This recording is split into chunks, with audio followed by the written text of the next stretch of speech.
Hello, everybody. Welcome to my channel. My name is Jules, and I'm so excited to have you here today. I want to start off by asking you a question. Do you know who you are? Really think about that question because most people live their entire lives without ever answering it. You've been taught your name, your background, your identity, but you were never taught how to discover your essence, the truth behind your actions, the programming running your life. From the moment that you were born, you've been trained, not educated, but trained by parents, by teachers, by media, by culture. You were rewarded for obedience and punished for resistance. You were praised when you fit the mold and silenced when you questioned it. So you started shaping yourself, not based on who you are, but on what people would accept.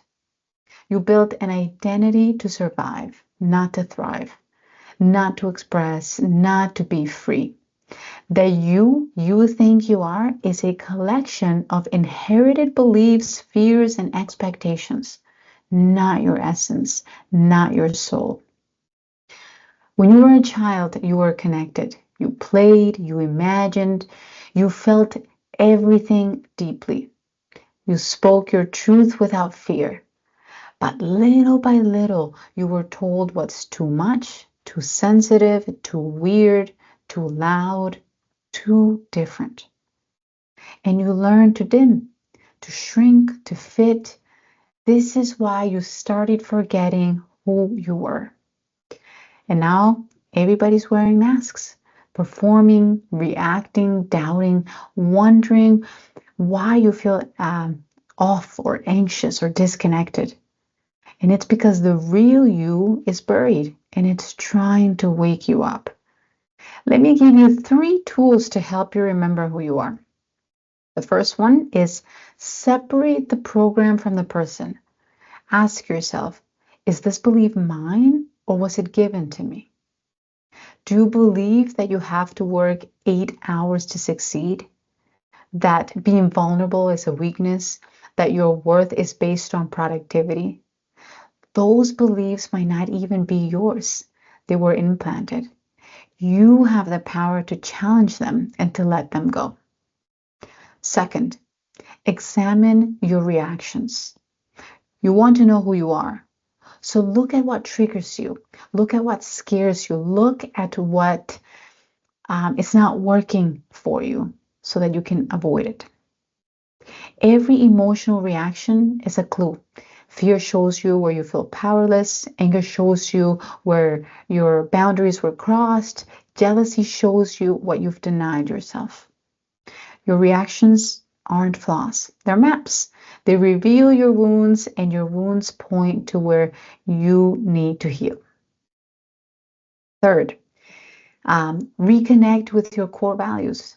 Strip away the titles, the achievements, the social media, and ask yourself, if I lost everything, what would still matter to me? Would it be love? Would it be freedom? Would it be truth or connection? That's your compass. That's how you start living in alignment. See, you weren't born to be a passive consumer. You weren't born to wake up, work, scroll, sleep, and repeat. You were born to build, to create, to express, to lead, to experience happiness. But your power only activates when you're living in truth, and that requires radical honesty. You have to be willing to strip away everything built on fear, everything built to please or protect, and rebuild from the core. That is you. Because the real you isn't afraid. The real you isn't confused. The real you already knows. You've just been very distracted. So here's what you do now. Stop waiting for permission. Stop hoping that someone else will discover your potential for you. Sit with yourself in silence, no distractions, and question every belief that makes you feel small. And then speak your truth, even if your voice shakes. Follow your curiosity. Heal your patterns. Build from purpose, not pain. This is so important, so I'm going to say it again. Build from purpose and not pain. When you do that, you stop living a rehearsed life. You stop performing. You stop settling. And that's when your power turns on. Because deep down, you already know who you are. You've just been talked out of it. But you can talk yourself back into it. You can reclaim your mind. You can reclaim your voice and reclaim that power. See, identity isn't found, it's remembered. So don't ask the world to define it for you. Stand up, strip off the noise, and say, this is who I am. This is who I came here to be. And I assure you that things will start to align and you will be closer to the person that you want to be, because your cup is full. It's not empty. When we're not being true to ourselves, we're constantly tired.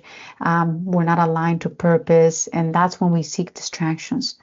But when we're living who we're meant to be, our cup is more full. We're willing to go the extra mile. We're willing to do more because we know that it's aligned to our purpose. I hope that you enjoyed today's video. If you did, please let me know in the comments. Hit like and subscribe and share if you thought it was valuable and if you think that somebody else might benefit from this.